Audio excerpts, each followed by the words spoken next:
الله أكبر الله أكبر لا إله إلا الله والله أكبر الله أكبر ولله الحمد الله أكبر الله أكبر لا إله إلا الله والله أكبر الله أكبر ولله الحمد. الحمد لله الحمد لله رب العالمين والعاقبة للمتقين والصلاة والسلام على سيد المرسلين أما بعد فأعوذ بالله من الشيطان الرجيم بسم الله الرحمن الرحيم إن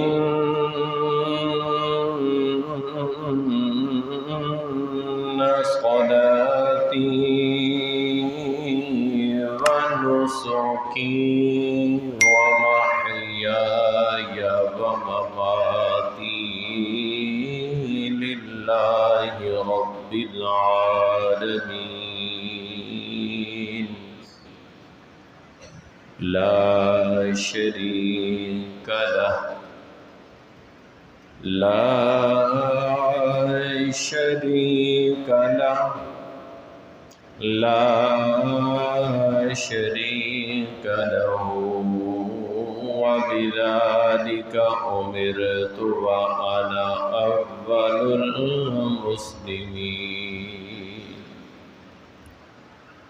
آمنت بالله صدق الله العظيم وبلغنا رسوله النبي الكريم الأمين ونحن على ذلك لمن الشاهدين والشاكرين والحمد لله رب العالمين. قال الله تبارك وتعالى في شان حبيبه إن الله وملائكته يصلون على النبي يا أيها الذين آمنوا صلوا عليه وسلموا تسليما. اللهم صل على سيدنا ومولانا محمد وعلى آل سيدنا ومولانا محمد وعلى أصحاب سيدنا ومولانا محمد وعلى أزواج سيدنا ومولانا محمد وبارك وسلم. بلغ العلا بكماله كشف الدجى بجماله حسنت جميع خصاله صلوا عليه وآلہ. خدا کے قرب کا مجدہ سناتی ہے یہ قربانی مقام خاص بندوں کو دلاتی ہے یہ قربانی. خلیل اللہ ذبیح اللہ حبیب اللہ پہ قربان ہم کہ ان کی ہی حسین یادیں سجاتی ہے یہ قربانی. کرے پیش پیمبر جانور خود گردنے اپنی کرے پیش پیمبر جانور خود گردنے اپنی فدایان نبی ان کو بناتی ہے یہ قربانی. میرے سجدے میری دولت میرا جینا میرا مرنا میرے سجدے میری دولت میرا جینا میرا مرنا میرے رب کے لیے ہی ہو بتاتی ہے یہ قربانی۔ اٹھائیں مومنین سب لطف ربانی ضیافت کا، انہیں ہر سال یوں خوشیاں دکھاتی ہے یہ قربانی۔ نہ ہم تقسیم میں بھولیں عزیزوں اور غریبوں کو،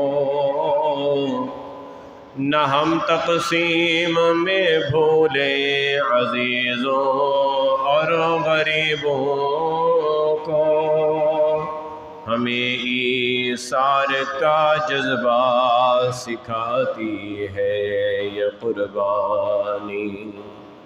جو ہو مقبول قربانی ملے ہر بال پر نیکی، جو ہو مقبول قربانی ملے ہر بال پر نیکی، سواری بن کے محشر میں بھی آتی ہے یہ قربانی۔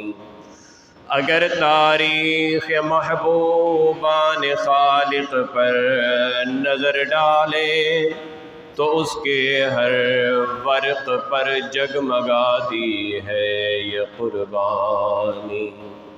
حسین ابن علی لے آئے کنبہ سارا صحرا میں، حسین ابن علی لے آئے کنبہ سارا صحرا میں، نرالی شان سے کربل بساتی ہے یہ قربانی۔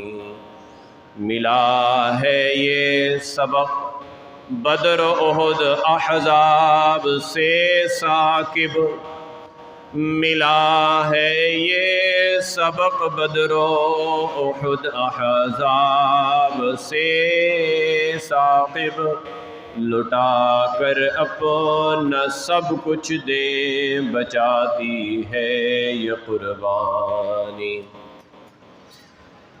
اللہ رب الجلال کی حمد و ثنا اور نبی آخر الزمان صلی اللہ علیہ وسلم کی بارگاہ میں ہدیہ درود و سلام عرض کرنے کے بعد دعا ہے خالق کائنات جل جلالہ حق اور سچ بیان کرنے کی توفیق عطا فرمائے، اور ہم سب کو سمجھنے کی اور عمل کرنے کی توفیق نصیب فرمائے، آمین بجاہ خاتم النبیین صلی اللہ تعالی علیہ وآلہ وسلم۔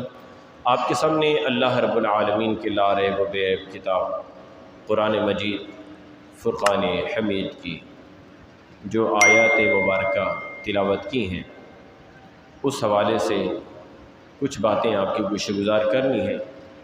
قرآن مجید کے اندر ارشاد فرمایا گیا کہ ان صلاتی و نسکی و محیای و مماتی للہ رب العالمین، بے شک میری نماز اور میری قربانیاں اور میرا جینا اور میرا مرنا سب اللہ کے لیے ہے۔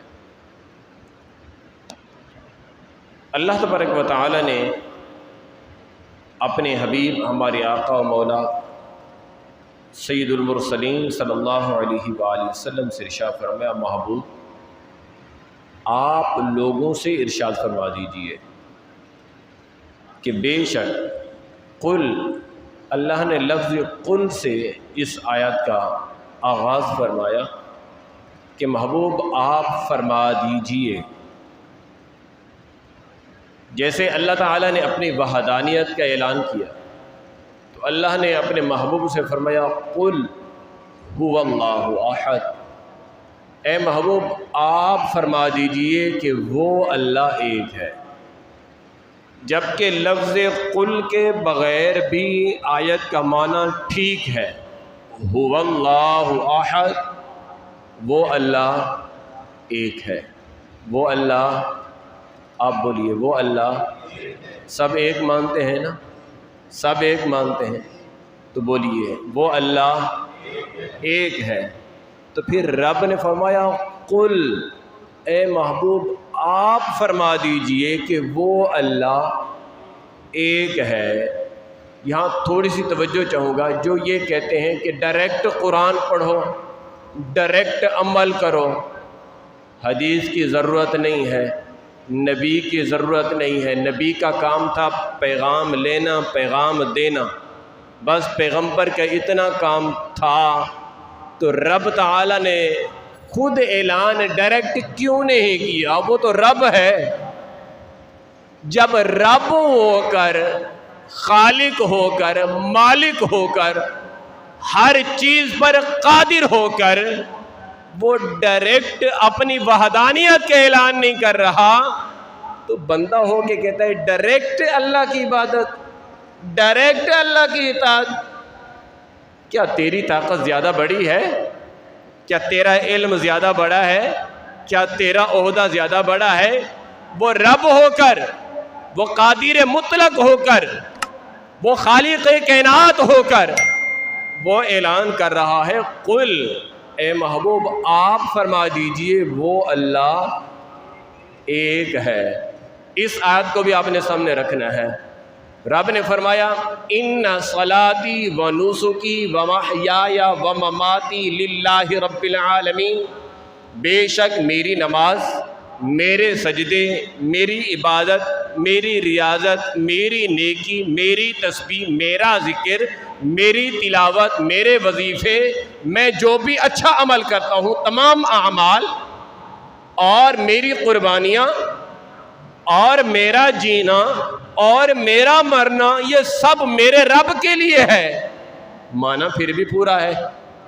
رب نے یہاں بھی وہیں ذکر کیا، فرمایا قل، اے محبوب آپ فرما دیجئے، اے محبوب آپ بتا دیجئے۔ رب تعالیٰ یہ پیغام دینا چاہتا ہے کہ اے میرے بندو، سب سے پہلے اگر میں نے کسی کی نماز قبول کرنی ہے تو وہ قل، جو تمہیں بتا رہے ہیں، جو تمہیں کہہ رہے ہیں، اسی کی نماز ہی میری بارگاہ میں مقبول ہے، اسی کی قربانیاں میری بارگاہ میں مقبول ہے، اسی کا جینا میری بارگاہ میں مقبول ہے، اسی کا مرنا میری بارگاہ میں مقبول ہے۔ اگر تم یہ چاہتے ہو تمہاری نماز بھی مقبول ہو جائے، تمہاری قربانیاں بھی مقبول ہو جائے، تمہارا جینا بھی مقبول ہو جائے، تمہارا مرنا بھی مقبول ہو جائے، رب نے فرمایا پھر ایسے کرو جیسے میرے محبوب نے کیا ہے۔ طریقہ وہی اپناؤ جو طریقہ میرے محبوب کا ہے، انداز وہی اپناؤ جو انداز میرے محبوب کا ہے۔ فرمایا ان صلاتی، بے شک میرا عبادت کرنا، میری عبادت، میرے سجدے، میری نماز، میری تلاوت، میری تسبیح و تحلیل، میرے ذکر و اذکار، ورد و وظائف، ان صلاتی، اگر تو قبولیت چاہتا ہے کہ وہ قبول ہو جائیں تو ایسے کر جیسے میرے محبوب نے کیا ہے۔ طریقہ وہی اپنا جو میرے محبوب کا ہے، کیونکہ میرے محبوب کی نماز بھی مقبول، میرے محبوب کی قربانیاں بھی قبول ہیں، تو پھر تو نے اگر قربانی کرنی ہے تو قربانی بھی ایسے کر جیسے میرے محبوب نے کی ہے، جیسے میرے محبوب نے کی ہے۔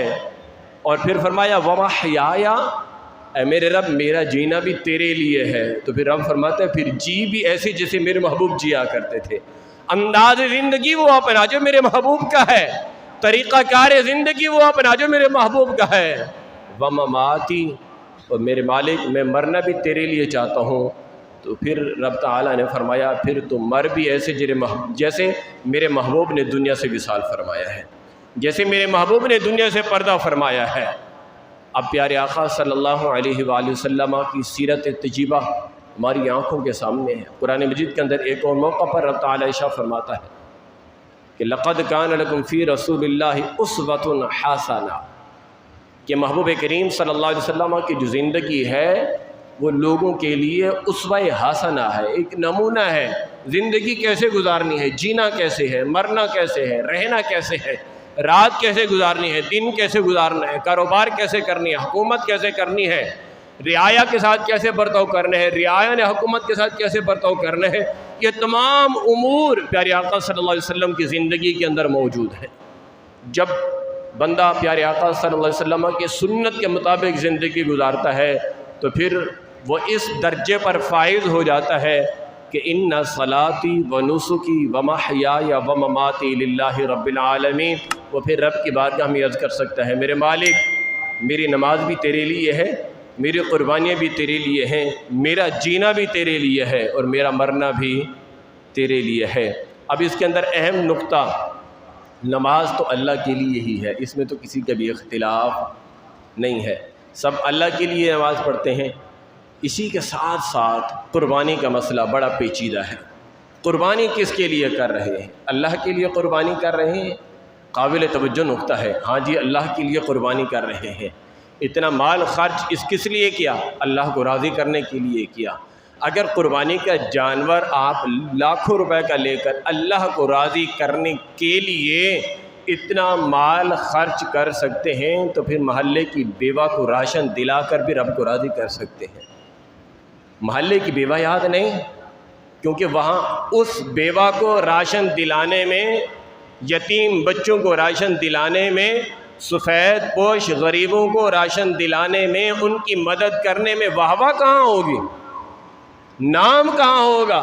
لوگوں کو کیسے پتہ چلے گا کہ اس نے اتنے کا راشن ڈلوا دیا، اتنی غریب کی مدد کی، اتنے مدرسے کی اس نے مد کے اندر تعاون کیا، مسجد کے اندر اس نے تعاون کیا، مسجد کا بل بھر دیا، مدرسے کا بل بھر دیا، یہ دیگر جو مسجد کے مدرسے کے جو مینٹین کرانا تھا، کام کرانا تھا تو وہ اس نے کرا دیا، اتنا خرچہ آیا، اس نے بھرا ہے سارا. کس کو پتہ چلے گا؟ مسجد مدرسے کی بات آ جائے، بیوہ کی بات آ جائے، یتیم کی بات آ جائے، بے سہارا کی بات آ جائے تو ہماری جیب سے 10 کا نوٹ پھٹا ہوا جو دکان والا 10 مرتبہ ریجیکٹ کر چکا ہوتا ہے، پیٹرول پمپ والا بھی جواب دے دیتا ہے، وہ ہم نے اسپیشل سنبھال کے رکھا ہوتا ہے غریب کو دینے کے لیے، اللہ کے نام پر مانگنے والے کو دینے کے لیے. اگر کبھی دوسرے نوٹ بھی نکالا جائے ان کو باہر کرتے ہیں، الگ کر کے وہ پرانا نوٹ جو تھکا ہوا ہوتا ہے وہ خرچ کرتے ہیں. کیوں؟ جانور لوگوں کو نظر آ رہا ہے، واہ واہ ہو رہی ہے، اتنے لاکھ کا جانور آیا ہے. اگر اللہ کے لیے قربانی ہے تو پھر یہاں دوسرا نقطہ بھی آپ کے سامنے رکھتا چلو، معذرت کے ساتھ سب کی ایک ہی جیسی نیت نہیں ہے. انما الاعمال بالنیات او کما قال علیہ الصلوۃ والسلام. حضور فرماتے ہیں اعمال کا دار و مدار نیت پر ہے، سب کی نیت دکھاوا نہیں ہے. لیکن کچھ لوگ شوقین ہوتے ہیں کہ میری واہ واہ ہو جائے، اچھا وہ 2 لاکھ کا جانور لایا میں 3 کا لا کے دکھاؤں گا، وہ 3 کا لایا میں 3.5 کا لاؤں گا، پتہ چلے نا گلی کے اندر سب سے مہنگا جانور میرا تھا. بھائی کس کو پتہ چلے؟ کس کو دکھانا چاہتے ہو؟ ہاں یہ ہونا چاہیے جو میرے رب کی بارگاہ میں منظور ہوا وہی جانور میں لاؤں گا، وہ سستا ہو یا مہنگا ہو. رب تعالیٰ قرآن مجید کے اندر ارشاد فرماتا ہے لن ینال اللہ لحومها ولا دماؤها ولکن ینالہ التقوی منکم. اے لوگوں تمہارے جانور کا گوشت رب کی بارگاہ میں نہیں پہنچتا. تم 5 من کا جانور لائے ہو یا 10 من کا جانور لائے ہو، تمہارے جانور کا خون رب کی بارگاہ میں نہیں پہنچتا.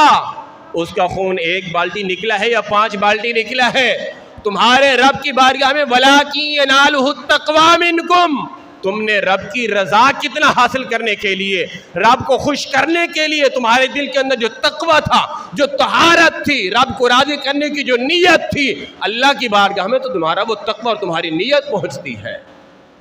آج ہماری نیت 2 چیزوں کے اندر ہم بٹ کے رہ گئے ہیں. ایک ہمارا نام ہو جائے، گلی میں پتہ چل جائے، محلے والوں کو پتہ چل جائے، اور دوسرا اگر ہم نے اللہ کی رضا کے لیے قربانی کی ہے، اللہ کی رضا کے لیے قربانی کرنے والا وہ اس بات کا حریص نہیں ہوتا کہ حضرت صاحب گوشت سارا بھی تو رکھ سکتے ہیں نا. جی ہاں سارا بھی رکھ سکتے ہیں. یہ مسئلہ آپ سے 100% لوگ پوچھتے ہوئے نظر آئیں گے. 100%، 99 بھی نہیں کہہ رہا میں، 100%، 100% کہہ رہا ہوں. 100% لوگ مسئلہ پوچھیں گے حضرت قربانی کا گوشت سارا رکھ سکتے ہیں، عقیقے کا گوشت سارا رکھ سکتے ہیں؟ جی ہاں سارا رکھ سکتے ہیں.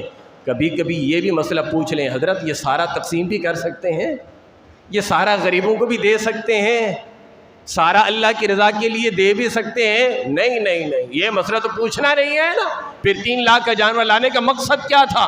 اگر سارا ہی بانٹنا ہے تو پھر 1 لاکھ والا لے آتا.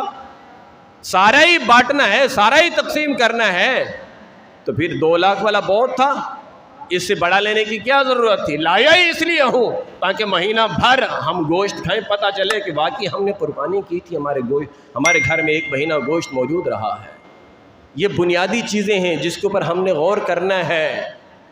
ہم آج فضائل تو سارے اب سن لیں گے، واہ کیا بات ہے جی، لیکن قربانی مقبول ہو، سب سے بنیادی چیز یہ ہے. جب قربانی مقبول ہو جاتی ہے نا، پھر پیارے آقا مکی مدنی مصطفیٰ صلی اللہ علیہ وسلم ارشاد فرماتے ہیں جس وقت اس جانور کو ذبح کیا جا رہا ہوتا ہے اللہ کی رضا کے لیے، بسم اللہ اللہ اکبر، چھری چلائی جاتی ہے تو اس کی گردن سے جو خون نکلتا ہے وہ زمین پر پہنچتا نہیں ہے، اس کی قربانی رب کی بارگاہ میں مقبول ہو جاتی ہے. گردن سے خون نکلا، چھری چل گئی، ابھی زمین پر نہیں پہنچا، اللہ قربانی کرنے والے کی بخشش فرما دیتا ہے. اور پھر ارشاد فرمایا اس جانور کے جسم پر جتنے بال ہیں اللہ ہر بال کے بدلے میں نیکی عطا فرماتا ہے، بشرط یہ کہ نیت اللہ کی رضا ہو. ہم نے نیت خالص کرنے ہیں. اچھا یہ چیزیں بیان کرنے کا مقصد یہ نہیں ہے کہ آپ کی نیت پر مجھے شک ہے، یہ مقصد نہیں ہے. مقصد یہ ہے کہ اگر کہیں کسی کونے کے اندر شیطان نے ہمارے دماغ میں یہ ڈال دیا، واہ واہ ہونی چاہیے. شیطان نے ہمارے دماغ کے اندر یہ گھسیٹ دیا کہ کہیں میرا نام ہونا چاہیے، تو آج ہم نے شیطان کے اس وار کو ناکام کرنا ہے. نہیں بھائی، کوئی واہ واہ کی ضرورت نہیں ہے. میں نے تو اپنے رب کی رضا کے لیے اتنا بڑا جانور لیا ہے، میں نے تو اپنے رب کو خوش کرنے کے لیے اتنا بڑا جانور لیا ہے، میں نے اتنے لاکھوں روپے خرچ اس لیے کیے ہیں کہ میرا رب مجھ سے راضی ہو جائے. اور یہ تہوار اللہ تعالیٰ کی عظیم نعمت ہے. اللہ نے اہل ایمان کو 2 تہوار عطا فرمائے ہیں. کتنے تہوار عطا فرمائے؟ 2. کس چیز کے لیے؟ خوشی کے لیے. کس کے لیے؟ خوشی کے لیے. خوشی صرف امیر کے لیے ہے، جس کے گھر قربانی ہو رہی ہے اسی کے لیے خوشی ہے، غریب کا حق نہیں ہے. یہ مسلمان کے لیے خوشی کا دن ہے. امیر غریب، کالا گورا، پتلا موٹا، چھوٹا لمبا، یہ کوئی تقسیم نہیں ہے، یہ ہم نے تقسیمیں کی ہوئی ہیں، یہ ہماری تقسیم ہے، رب کی تقسیم یہ نہیں ہے. رب تعالیٰ نے سب مسلمانوں کی یہ 2 تہوار خوشی کے عطا فرمائے. ایک عید الاضحیٰ کا دن اور ایک عید الفطر کا دن. ایک عید الاضحیٰ کا دن، دوسرا عید الفطر کا دن. ان دونوں تہواروں کے اندر اللہ تبارک و تعالیٰ نے غریبوں کے ساتھ حسن سلوک کرنے کا بھی حکم ارشاد فرمایا ہے. پیارے آقا صلی اللہ علیہ وسلم نے اصول بنا دیے ہیں غریبوں کا خیال رکھنے کے لیے. فرمایا جب عید الاضحیٰ کی خوشیاں مناؤ نا، جب قربانی کرو اللہ کی رضا کے لیے، تو پھر گوشت کا جو تیسرا حصہ ہے وہ غریبوں کو دینا تاکہ وہ بھی اس خوشی میں شریک ہو سکیں. تیسرا حصہ دینا. اگر گلی کے اندر 50 گھر ہیں، 50 گھر میں سے تقریباً 40 گھر قربانی کرنے والے ہیں، لیکن جو 10 گھر ہیں نا جو قربانی نہیں کر رہے ہیں، ان 10 گھروں میں اگر 40 لوگ، زیادہ نہیں، صرف ایک پاؤں بھی گوشت بھیجے نا، ایک پاؤں، تب بھی اس کے گھر میں ایک گھر کے اندر 10 کلو گوشت جمع ہو جائے گا. مگر یقین جانیے میں آپ کو حقیقت بتا رہا ہوں، گزشتہ عید پر ایک دوست ہیں، انہوں نے مجھے فون کیا تقریباً 3:30 بجے، کہہ رہے ہیں حضرت اگر کہیں سے کوئی امید ہو قربانی کے گوشت کی، بچے بیٹھے ہوئے ہیں. 3:30 بجے کہاں، عید کی نماز 6:30 7 بجے، 7:15 بجے تک، 12-11 بجے تو ہم سب کے گھر میں پک رہی ہے. ہمیں بھی کوئی نہ کوئی بھیج دیتا، چلو یار امام صاحب کو بھیج دیں. کسی نہ کسی کے ذہن میں یہ بھی خیال آ جاتا ہے، لیکن وہ آپ کے محلے کا پڑوسی، وہ جو آپ کا کرایہ دار ہے، جو آپ کی گلی میں رہتا ہے، اس کا خیال کون رکھے گا؟ اس کو کون پوچھے گا؟ گلی کے اندر جس گھر سے 1 پاؤ آ رہا ہے وہاں آدھا کلو جا رہا ہے، جہاں سے آدھا کلو جا رہا ہے وہاں 3 پاؤ جا رہا ہے، جہاں سے 1 تھیلی آ رہی ہے وہاں 2 جا رہی ہیں، جہاں سے ٹرے آ رہی ہے وہاں ٹرے جا رہی ہے. بس جہاں سے آ رہا ہے بس وہ سمجھ لے کہ 2 بندے قربانی کر رہے ہیں، وہ ادھر دے رہا ہے، یہ ادھر دے رہا ہے، غریب ادھر ہی دیکھ رہا ہے. تو ہم نے اس موقع پر جو اللہ کے محبوب نے، اللہ تعالیٰ نے تقسیم کا حکم ارشاد فرمایا ہے، اس کے مطابق ہم نے پہلی فرصت غریبوں کو یاد رکھنا ہے. ہم نے غریبوں کو یاد رکھنا ہے. یاد رکھیں گے نا انشاءاللہ؟ کون کون یاد رکھے گا غریبوں کو؟ میں اپنی بات نہیں کر رہا، معذرت کے ساتھ، میں کلیئر کہہ رہا ہوں، غریبوں کو، آپ کے محلے کا جو آپ کا کرایہ دار ہے، آپ کا پڑوسی ہے، اگر آپ کرایہ دار ہیں قربانی کر رہے ہیں، اور آپ کے علم میں یہ بھی ہونا چاہیے کہ ہر مالک مکان قربانی کرنے کی حیثیت رکھتا ہو، یہ بھی ضروری نہیں ہے۔ بہت سارے کرایہ دار قربانی کر رہے ہوتے ہیں لیکن مالک مکان قربانی نہیں کر رہا ہوتا، اس کی استطاعت نہیں ہوتی، اور پھر وہ کسی کے سامنے کہہ بھی نہیں سکتا۔ لوگ کیا کہیں گے، ارے یار 20,000 اس کے مکان کا کرایہ آ رہا ہے، اس نے قربانی بھی نہیں رکھی۔ بھائی اس کے گھر میں کیا ہو رہا ہے، قبر کا حال مردہ ہی جانتا ہے، جس کے ساتھ جو بیت رہی ہوتی وہ جانتا ہے۔ اس لیے ہمیں کسی پر طنز تان نہیں کرنی۔ تو رب تعالیٰ اور رب کے محبوب نے جو تقسیم ارشاد فرمائی کہ ہم نے تیسرا حصہ غریبوں کو دیکھ کر ان کو بھی عید کی خوشیوں میں شامل کرنا ہے، تیسرا حصہ غریبوں کو دیکھ کر عید کی خوشیوں میں شامل کرنا ہے نا شامل۔ اور پھر عید الفطر پر بھی اللہ اور اس کے رسول نے غریبوں کو بے سہارا نہیں چھوڑا، فرمایا جو صاحب استطاعت لوگ ہیں نا انہوں نے فطرہ دینا ہے۔ دینا کس کو ہے؟ جو غریب ہے ان کو دینا ہے، تاکہ ان کی بھی عید ہو سکے، وہ بھی خوشیاں منا سکیں۔ اور اس لیے علماء فرماتے ہیں کہ تم اپنا فطرہ جو ہے وہ رمضان کے دوران، رمضان کے اندر دے دیا کرو تاکہ وہ غریب عید کی تیاری کر سکیں۔ تو یہ دو تہوار تمام مسلمانوں کے لیے ہیں، اور اس کے اندر جو صاحب استطاعت لوگ ہوتے ہیں، صاحب حیثیت لوگ ہوتے ہیں، مالدار لوگ ہوتے ہیں، ان کو اس بات کی ترغیب دی گئی ہے کہ انہوں نے اس خوشی کے موقع کے اوپر اپنے غریب مسلمان بھائیوں کو بھی یاد رکھنا ہے۔ اللہ رب الجلال کی بارگاہ میں دعا ہے کہ اللہ تبارک و تعالی ہم سب کو پیارے آقا صلی اللہ علیہ وآلہ وسلم کی سنت کے مطابق سنت ابراہیمی پر عمل کرنے کی توفیق نصیب فرمائے۔ آمین بجاہ خاتم النبیین صلی اللہ تعالی علیہ وآلہ وسلم۔